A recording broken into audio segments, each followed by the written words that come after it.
Public है, ये सब जानती है पब्लिक है। यमुना मिशन को लेकर G9 न्यूज़ की पहल लगातार जारी है और आज हम बात करेंगे आम लोगों से जो यहाँ के रहने वाले हैं, जिन्होंने यमुना के प्राचीन स्वरूप को देखा है और यमुना मिशन को लेकर वो लगातार अपना प्रयास जारी रखे हुए हैं। क्या आप कुछ कहेंगे, यमुना मिशन जो काम कराया वो अच्छा कराया क्या? पहले तो मैं आपको इस बात का धन्यवाद दूंगा कि आप लोगों ने हमारी पहल को आगे बढ़ाया। यमुना जी को मैं सन 80 से देख रहा हूँ। जहाँ मैं खड़ा हूँ इस जगह होकर के कभी किसी टाइम में यमुना निर्मल बहती थी और यहाँ ये स्थिति थी, अगर हम 1 रुपया भी डाल दें तो बड़ा स्पष्ट चमकता था। लेकिन दुर्भाग्य है कि हमारी शासन प्रशासन की नीतियों से हम विगत वर्षों से कई वर्षों से इस बात में लग रहे हैं कि हमारी यमुना जी को शुद्ध किया जाए। शुद्धता के नाम पर एक संस्था तैयार की गई, इन्होंने यमुना मिशन, जिसका नाम रख दिया यमुना मिशन। मिशन नहीं, यमुना के नाम पर सारी संपत्ति को खा जाओ, इन्होंने वो काम किया। अभी मैंने इनको एक नगर निगम से आख्या मांगी थी कि आप मेरे को बताइएगा कि यमुना मिशन को आपने कहाँ पे कहीं अधिकार दे रखा है। तो इन्होंने ये लिख के दिया कि 2022 में 7वें महीने के वाक्य है। तो उसमें ये मुझको ये लिख के दे रहे हैं कि हमने यमुना मिशन को कहीं भी कोई भी अधिकार नहीं दे रखा है। उसके बावजूद फिर मैंने सिंचाई विभाग से भी मांगा, तो सिंचाई विभाग ने ये कहा कि हमने 2021-22 के आसपास इनको 18 के आसपास इनके खिलाफ एक FIR दर्ज कराई थी सिंचाई विभाग द्वारा। उसको भी इन्होंने गोलमोल कर दिया, उस पर आज तक कोई कार्रवाई नहीं हुई। उसके बावजूद अब कल हमने जो NGT में एक मुकदमा दायर किया हुआ है हमारे कुछ मित्रों द्वारा, तो जब NGT ने इन लोगों से पूछा तो इन्होंने कुछ पत्रकारों को, कुछ न्यूज़पेपरों को ये आश्वासन दिया और ये लिख के दिया है निगम द्वारा कि हमने एक संस्था बनाई थी 15 जनवरी ऐसा ही कुछ है, जनवरी 2021 में। अगर आपने वो संस्था बनाई थी तो जिस संस्था के खिलाफ 2018 में एक FIR दर्ज हुई थी, उसी संस्था को आपने उसका मालिक कैसे बना दिया? पहले तो इसका जवाब दें। और उसके बावजूद आज भी मैंने एक परिधि न्यूज़पेपर के नाम से एक पेपर आता है, उसमें भी मैंने पढ़ा कि कल भी कुछ संस्थाओं ने यहाँ पे आके वृक्षारोपण किया है। तो निगम कर क्या रहा है? तो वृक्षारोपण की आड़ में कब्जा कर रहा है ना? अच्छा, दूसरे नहीं, वृक्षारोपण की कब्जा कर रहा है। लोगों को यहाँ बड़े बड़े माननीयों को बुलाकर ये कहा गया कि मथुरा को, यमुना के किनारे को हम ग्रीन बेल्ट के रूप में साबित करेंगे। लेकिन क्या ग्रीन बेल्ट दिख रही है? ग्रीन बेल्ट के साथ साथ कब्जा नहीं दिख रहा आपको? नहीं, वो तो चारों तरफ कब्जा हो ही रहा है। मैं प्रशासन से और शासन से और अपने मुख्यमंत्री महोदय से सिर्फ इतना कहना चाहता हूँ, अगर आपको ब्रज की धरोहर रखनी है तो यमुना को अपने उसी स्थान पर लाया जाए और जितने भी हमारे यहाँ पेड़ पौधे लग रहे हैं उनको इन जगहों पर नहीं लगा करके पूरे ब्रज मंडल में रोड के सारे कदम के पेड़ें लगाए जाएं, जिससे कि हमारा एक ब्रज क्षेत्र अच्छा लगे। आप भी यहाँ पूजा करते हैं, रोजाना देख रहे हैं मंदिर में। यहाँ पर क्या कुछ है, यहाँ क्या कुछ चलता है? यहाँ पर ये कहाँ है? आप लगता है कि यमुना तो मंदिर से बहुत दूर हो गई, बताइए। होता है आने में, क्योंकि एक कब्जा टाइप का हो गया है, क्योंकि हर जगह पेड़ लगाना, पहले कुछ नहीं था, पहले एकदम वातावरण शुद्ध था। लेकिन अब वातावरण मानते हैं कि वृक्ष से वायु अच्छी होगी, ऑक्सीजन मिलेगा, लेकिन एक कब्जा तो नहीं होनी चाहिए ना। अच्छा है, लेकिन आप लगाइए किनारे में, जैसे महाराज जी ने बोला अभी कि कदम के वृक्ष आप रोड के किनारे लगाइए, तो वो अच्छा है, वो अति उत्तम है, अति सुंदर है। तो आपको लगता है कि यमुना भी मंदिर के सामने होनी चाहिए? जरूर, दिखाई नहीं देती बिल्कुल ज़्यादा। यमुना मंदिर के सामने होगी तो अति उत्तम, क्या बात है, बहुत अच्छा। रामेश्वर उसका मंदिर है यहाँ पर, अति उत्तम, प्रभु और प्रसन्न होंगे। जल लेके जब रामेश्वर स्वामी का होगा तब अति उत्तम लगेगा। आपसे भी जानना चाहूँगा क्योंकि आपके यहाँ पर स्थानीय हैं, आपने बहुत कुछ देखा है बचपन से लेकर अब तक। यमुना के प्राचीन स्वरूप को भी देखा है, यमुना को यहाँ कल कल बहते हुए देखा है, लेकिन यमुना आज आपकी आंखों से ओझल हो गई है।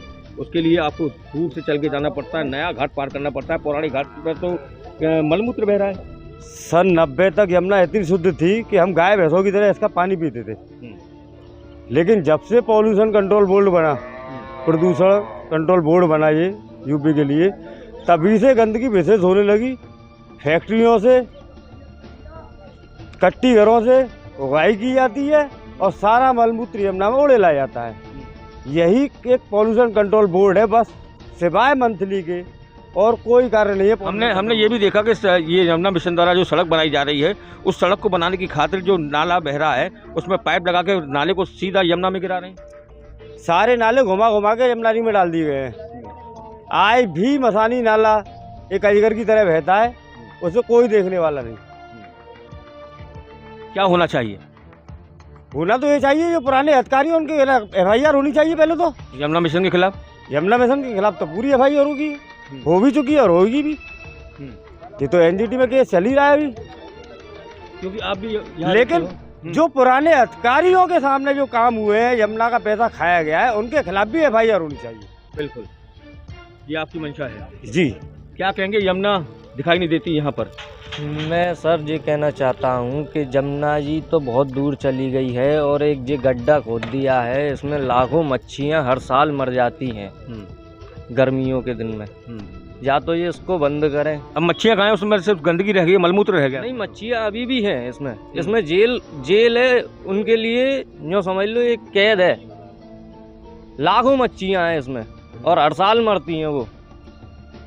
या तो इसको बंद किया जाए, या फिर ये पानी चलाया जाए। बिल्कुल सही बात है। यहाँ यमुना ये घाट निकाल तो दिए हैं, यमुना के प्राचीन घाट से यमुना गुजरनी चाहिए, निकलनी चाहिए, गुजरनी चाहिए। देखिए, हम लोग काफ़ी समय से इस आवाज़ को उठा रहे थे कि यमुना मिशन धर्म की आड़ में अपराध हो रहा है और भूमाफियाओं को प्रोत्साहित किया जा रहा है। लेकिन कहते हैं ना कि हर पाप का घड़ा एक न एक दिन भर जाता है। तो लगता है वो यमुना माँ ने अपने भक्तों की और मथुरा निवासियों की पुकार और दर्द सुन लिया। मथुरा भक्तों की अपील पर NGT ने कार्रवाई की।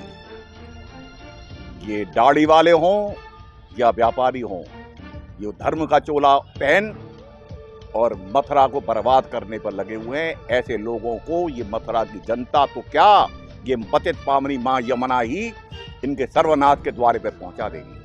विद्युत विभाग हो या नगर निगम, मैं बार बार कह रहा हूं, हर बार कह रहा हूं, पुनः पुनः कह रहा हूं, ये दलालों के अड्डे बन चुके हैं। ये व्यापारियों से और भूमाफियाओं से बिके हुए हैं। आज से नहीं, अतीत इस बात का गवाह है कि मथुरा में भूमाफिया, ये राजनीतिक भेड़िए, चाहे किसी भी दल के हों, पूर्व में रहे हों या आज हैं, इनको यमुना से कोई वास्ता नहीं है। माँ यमुना पतित पावनी दूषित है। जब ये चाहते हैं निर्मल जल बहता है और जब ये चाहते हैं नर्क बहने लगता है। मेरी इस विषय पर नगर आयुक्त उपनयन झांसी से बहुत लंबी और एक बार नहीं अनेकों बार चर्चा हुई। मुकेश आर बंधु से भी मेरी कई बार अनेकों बार चर्चा हुई। उसी का ये परिणाम है कि वो बाध्य हुए हैं, वो ठग, वो राजनीति का जो चोला पहने बैठे हैं ठग, और जो केसरिया पत्रों की आड़ में साधुवन और धर्म के साथ खिलवाड़ कर रहे हैं व्यापारी, जो यमुना मिशन को एक नर्क का अड्डा बनाने में लगे हुए हैं। यमुना की सुंदरता, एक पुरातन स्वरूप जो था ब्रज का, इन घाटों का, उसे डुबाने में और मिटाने में लगे हुए हैं। और ये पाप नहीं चलेगा। ये मथुरा की जनता इन दुष्टों को, इन पापियों को और इन व्यापारियों को नंगा करके छोड़ेगी। और अब तो प्रशासन भी जाग चुका है। ठीक है, मजबूरी है। जब ऊपर से अदालत से, कोर्ट से इनको डंडा पड़ा है, चाहे वो नगर निगम हो, चाहे विद्युत विभाग हो, जब इन्हें देखा कि अब हमारी चलने वाली नहीं है, तब इन्होंने बाध्य होकर नोटिस दिया है। लेकिन मैं आपसे पुनः पुनः फिर निवेदन करूंगा कि आप लोगों का सहयोग जो जनता को मिल रहा है, अगर इसको ऐसे ही मिलता रहा तो ये बाध्य हो जाएंगे व्यापारी, ये धोखेबाज, ये ठग, ये भूमाफिया, जो यमुना मिशन के नाम पर यमुना की सुंदरता और घाटों की सुंदरता को बर्बाद करने में लगे हुए हैं। इन व्यापारियों को, इन ठगों को, चाहे वो किसी भी रूप में आए, चाहे वो केसरिया के पत्र रूप आड़ में आए, चाहे व्यापारी बनाए, चाहे किन्हीं भी ताकतवर लोगों के वोट लेके आए, ये मथुरा की जनता और ये माँ यमुना इनको इनके नर्क की राह पहुंचा के रहेगी। और आने वाला कल इनको और इनके परिवारों को कोसेगा और कलंकित करेगा। तो माँ यमुना निश्चित निर्मल होंगी। पावन पतित पावनी जो स्वर्ग लोक से पधारी हैं, ये अपने स्वरूप को निश्चित पाके रहेंगी। ये कृष्ण की पटरानी है। आज इनकी ठीक है, ये कष्ट में है, लेकिन अपने भक्तों की पुकार सुन देवता भी ऊपर से आने को बाध्य हुए थे। तो वो समय बहुत करीब और निकट आ चुका है कि मां पतित पावनी भी निर्मल होंगी और ये डकैत, ये भूमाफिया जो यमुना मिशन के नाम पर यमुना घाटों का सौंदर्यीकरण को दूषित करने में लगे हुए हैं, ये भी नंगे होंगे। और उसी स्वरूप में मैंने कितने नाले देखे जो आज भी बराबर बह रहे हैं, यमुना जी में डाले जा रहे हैं। क्यों? कोई जवाब है किसी के पास?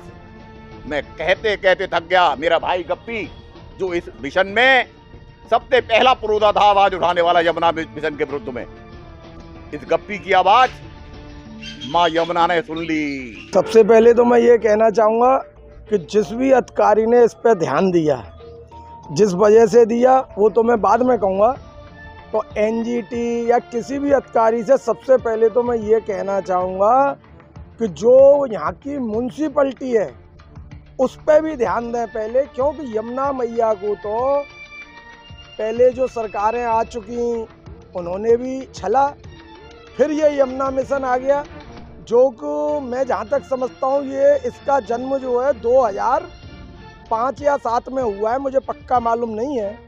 और इसका जन्म क्या लेके हुआ था कि यमुना जी में बहुत प्रदूषण था, उस प्रदूषण के लिए ये यमुना मिशन बना और बड़ी रैली भी निकली और इनका नारा था कि अविरल धारा लाएंगे और यमुना को बचाएंगे। तो इन्होंने अविरल धारा तो केवल जनता को और सरकारी अधिकारियों को साठगांठ में मूर्ख बना के अविरल धारा का नारा रखा। बाद बाकी इन्होंने काम खेल शुरू कहाँ किया कि दोनों तरफ ये रोड बनाते चले गए। जो जमीन सरकार की, नगर पालिका की, नजूल की, गौचारण की थी, उन सबों पे ये फ्री फंड में यमुना जी से ही बालू निकाल के और डाल के और ये रोड बनाते हुए चले गए और अतिक्रमण यमुना जी पे ये करते चले गए।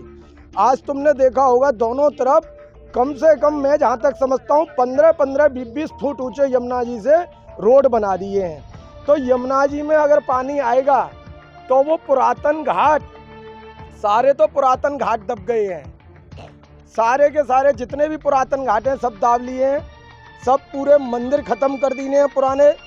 और यमुना मिशन का जो मुख्य लक्ष्य था वो मैं शुरू से कह रहा था कि ये जमीन दाबने का मिशन है, ये यमुना मिशन यमुना जी के लिए नहीं है। आज वो फिर से सरकार की नज़र में आया उनकी नीयत, क्योंकि एकड़ों भूमि जहाँ जुलाए काम करते थे, ये यहाँ पे अपने लाल दरवाजे की तरफ चमेली देवी के पीछे, इधर चले जाओ ध्रुव घाट की तरफ, ये सब जुलाए और नगर पालिका की ज़मीन थी, दोनों की साठगांठ करके। लेकिन मैं अभी भी फिर कह रहा हूँ कि ये केवल इन लोगों ने चुनावी मुद्दा बनाया है।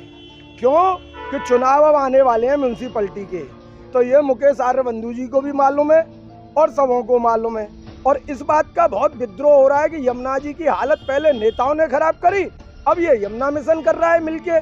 तो इस विषय पे बहुत विद्रोह है। तो ये केवल कागजी कार्रवाई हो रही है। मैं पूर्ण विश्वास के साथ कह सकता हूँ, अगर हुआ तो मैंने कल भी कहा था और आज फिर कह रहा हूँ कि अगर सरकार की जमीन दाबी है, अतिक्रमण किया है, जैसे होली गेट पे ढकेल वाले खड़े रहते हैं, सरकार के रोड पे अतिक्रमण करते हैं, तुरंत पुलिस आती है और उनकी ढकेलों को उठा के ले जाती है, अतिक्रमण को दूर कर देती है। तो आज इस यमुना मिशन से कौन डर रहा है, किस लिए डर रहा है? इनमें अपन जो भी देते हैं नोटिस वगैरह, वो जहाँ पब्लिक रहने लगती है, जान माल का खतरा हो, वहाँ नोटिस दिया जाता है। यहाँ तो रोड बना के रखा है। मैं आपको बतला तो रहा हूँ, जैसे मुकेश आर्यबंधु जी स्टेटमेंट दे रहे हैं कि हमारी तो नॉलेज में ही नहीं था, अब आया है, और कई लोग उनके फोटो डाल रहे हैं वहीं यमुना मिशन पे बैठे हुए और स्वागत करते हुए। तो कैसे कह सकते हैं ये मिली भगत नहीं है? जिस दिन ये इन रोडों को उखाड़ के पटक देंगे और यमुना जी को जैसी थी पहले वैसी कर देंगे उस जगहों को, उस दिन हम समझेंगे इन नोटिसों से कुछ नहीं होने वाला। मैं तो आपसे वहीं कह रहा था, फिर वहीं आ जाता हूँ कि गरीबों की, तुमने गरीबों की बात की, गरीब कुछ अनऑथराइज कर दे उसका ये 1 मिनट में हटा देते हैं। इस यमुना मिशन से क्या लालच है इनको और क्यों ये कर क्यों रहा है? अरे सरकार को ही रोड बनाना है, वृंदावन से गोकुल तक का खूब बनाए यमुना जी के समांतर, जिससे यमुना जी में कभी जल आए तो पुराने घाटों तक भी पहुंचे, लेकिन वो नहीं हो रहा काम।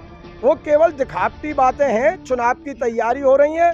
अगर ये सच्चे हैं तो मैं तो एक और बात कहूँगा, इस यमुना मिशन के अलावा मुझे खूब ध्यान है डॉक्टर अशोक के सामने पूरी गोचर भूमि थी जहाँ पे कि आज फिर बिल्डिंगें बना दी गई हैं घोटाले करके, और आपस में इन्होंने साठगांठ करके, और बोलते हैं कि ये बंदर कहाँ जाएंगे, गाय कहाँ जाएंगी, सब जमीनें दबा ली गई। अरे भाई, जमीनें दबा ली तो कोई जनता ने थोड़ी दबाई, मजबूत आदमियों ने, ऐसे ही यमुना मिशन जैसे ने और नेताओं ने दबाई।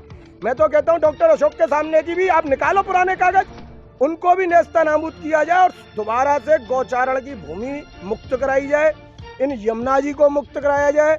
आप बोले बिजली चोरी, इन्होंने तो यमुना जी को ही चुरा लिया और बोलते हैं न चंदा देंगे न चंदा लेंगे।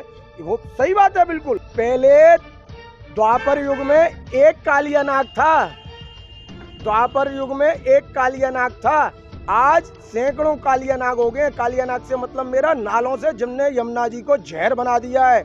और मैं आपसे एक इस यमुना मिशन से हटके बात कह रहा हूँ कि मोदी जी बात तो करते हैं बड़े बड़े, मैं बुराई नहीं कर रहा उनकी, क्योंकि वो तो एक आदर्श महापुरुष हैं, लेकिन उनकी नोटिस में डालने के लिए कह रहा हूँ कि बारिश का पानी बचाओ, ये बचाओ, वो बचाओ। उनको मालूम है तीसरा विश्व युद्ध जल पे ही होने वाला है। और फिर ये करोड़ों लीटर जल, आप एक बार दिखाइए कैमरा उधर, ये करोड़ों लीटर जल में नाले मिलाए जा रहे हैं, तो इनको कौन रोकेगा? अरे कुछ नहीं भैया, एक पाइपलाइन तुलसी वन का नाला है, मसानी का नाला है, जो कि यमुना मिशन ने ही जान के विश्राम घाट की तरफ उसको मोड़ दिया गया है नाले को, अपनी जमीन सुरक्षित रखने के लिए। तो न तो वो नाले बंद हो रहे, न उन नालों के लिए पाइपलाइन बन रही। हजारों करोड़ रुपए आ चुके। मैं एक क्वेश्चन करना चाहूँगा यहाँ के सभी एमएलएओं से, लास्ट तक श्रीकांत जी तक के, वैसे प्रदीप माथुर जाने दो पहले रहे, कि इतने हजारों करोड़ रुपए, हम तो आरटीआई जानते नहीं है, ये इतने हजारों करोड़ रुपए कहाँ गए यमुना जी के लिए आए जो? और यमुना जी की हालत जैसी की तैसी बनी हुई है। तो ये तो सब मिलजुल के यमुना जी के कालिया नाग हो गए हैं, यमुना जी को मिलके खा रहे हैं और जहरीली बना रहे हैं। तो मोदी जी को और योगी जी को सबसे पहले एक ही बात पे, जल पे बात करनी चाहिए। जल है तो जीवन है। जो बारिश का आएगा उसको बचाने के आप उपदेश दे रहे हो, जो धरती पे है ऑलरेडी उसको आप सुरक्षित नहीं कर रहे। मेरी तो समझ में नहीं आती है कौन सी राजनीति चल रही है। अरे भाई, यमुना हो, गंगा हो, या जो भी जल की नदियां हैं, उनमें नाले गिरने से बिल्कुल रोको, सजा का प्रावधान करो। जिस एरिया से आ रहा है वो उसके पार्षद, एमएलए, एमपीओ को दोष दो उनको, और उनको सजा दो कि तुम्हारे एरिया में ये नाले नदी में कैसे गिर रहे हैं। चाहे वो यमुना हो, चाहे गंगा हो, चाहे कोई सी भी नदी हो, जल को केवल साफ रखें, नालों को अलग से व्यवस्था बनाएं और केवल इस पे ही काम करें। मेरा तो ये कहना है। और जो मथुरा की बात जो तुमने कही यमुना मिशन की, तो वो तो भैया मैं बार बार कह रहा हूँ और पिछले 5-6 साल से कह रहा हूँ कि ये तो केवल यमुना जी को और मथुरा शहर को बर्बाद करने के लिए, हमारी रोजी रोटी खत्म करने के लिए ये षड्यंत्र है। मैं यहाँ खुल के नहीं कह सकता हूँ। ये यहाँ पे जात पात ये सब बहुत चलती है और बड़े बड़े षड्यंत्र चलते हैं वृंदावन, गोकुल और मथुरा के बीच में। क्यों? कि मथुरा में एक भी कट्टी घर नहीं है। कट्टी घर मीन्स जैसे गोकुल चले जाओ, वृंदावन चले जाओ, 100 रुपये यात्री चढ़ाता है, 80 रुपये वहाँ के उनको मिल जाते हैं दलालों को। और महाराज जो बैठे हैं बड़े बड़े अपने आश्रम बना के, उन्होंने पूरा अपना घाटी अलग बना लिया। वो सब चीज़ फिर अपनी हो जाएंगी धीरे धीरे। वही सब तैयारी हो रही थी। मथुरा में आपको ऐसा एक भी मंदिर नहीं मिलेगा, क्योंकि हम लोग तो ओरिजिनल 7-7 पीढ़ी के पंडे हैं। लेकिन ये सब मथुरा को बदनाम और हम लोगों की रोजी रोटी खत्म करने के लिए हो रही है भैया। और यमुना मिशन पे तो केवल जल्दी जितना प्रशासन करेगा कार्रवाई, नोटिसों से पेट नहीं भरने वाला, न जनता समझने वाली, तुरंत कार्रवाई करे और उनके बोर्डों पे कालिख लगाए, बोर्ड तुरंत हटाए, अपने बोर्ड लगाए, तब तो भैया सच्चाई मालूम पड़ेगा। ये हमने नोटिस भेज दिया, हमने बात कर ली, चुनाव आ जाएंगे, चुनाव हो जाएंगे, खत्म बात, तो वो चीज़ नहीं चलेगी। अच्छा, आपको नहीं लगता कि जो पूर्व में समितियां बनाई गई निगरानी के लिए, पौधारोपण की निगरानी के लिए, इसके यमुना मिशन के कार्य के लिए, उसके खिलाफ भी कार्रवाई होनी चाहिए और वो अधिकारी जिन्होंने इनको परमिशन दी उनके खिलाफ कार्रवाई होनी चाहिए? नहीं, बिल्कुल होनी चाहिए उन लोगों के खिलाफ। जब हम लगातार, अच्छा अब एक चीज़ और है कि ये कहते हैं कि हमने 2022 में एक समिति बनाई थी, तो ये यमुना मिशन तो 2015 से कार्य कर रहा है। तो 2015 से और 22 में बहुत अंतर हो गया। क्या जब से हमारा प्रशासन और शासन के लोग सोए हुए थे?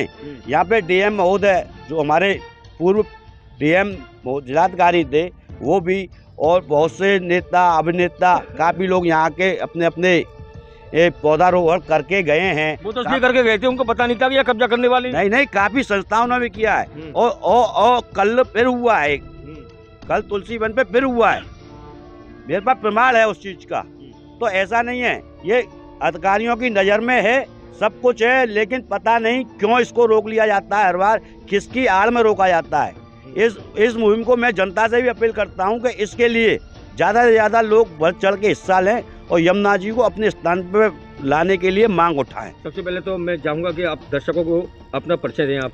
मेरा नाम हेमेंद्र गर्ग है और मैं यमुना जी के लिए हमेशा कुछ ना कुछ कहता ही रहता हूँ और लिखता भी रहता हूँ शासन प्रशासन के लिए। और मेरी ये पीड़ा है कि जब तक हमारे मथुरा क्षेत्र के और वृंदावन क्षेत्र के जितने भी बाशिंदे हैं, ये लोग यमुना जी को लेकर के अगर एकत्रित नहीं होंगे तो यमुना मिशन जैसे यानी कितने मिशन हैं जिनकी भेंट हमारी यमुना जी चढ़ जाएंगी और एक दिन नाले का रूप लेकर के अस्तित्व ही खत्म हो जाएगा। बिल्कुल, हमारे साथ मौजूद थे हेमेंद्र गर्ग जी, उनके साथ भी मौजूद थे यहाँ के स्थानीय लोग जिनका बचपन यहाँ बीता है, बचपन से वो वृद्ध भी हो गए और यहाँ पर वो खेलते कूदते थे, लेकिन आज वो यमुना को दूर पाकर बहुत दुखी हैं। और केवल ये कर्तव्य हमारा ही नहीं, ये पहल जो G9 न्यूज़ ने शुरू करी है, ये केवल इसलिए नहीं कि सिर्फ G9 न्यूज़ ही इस बात की पहल करेगी।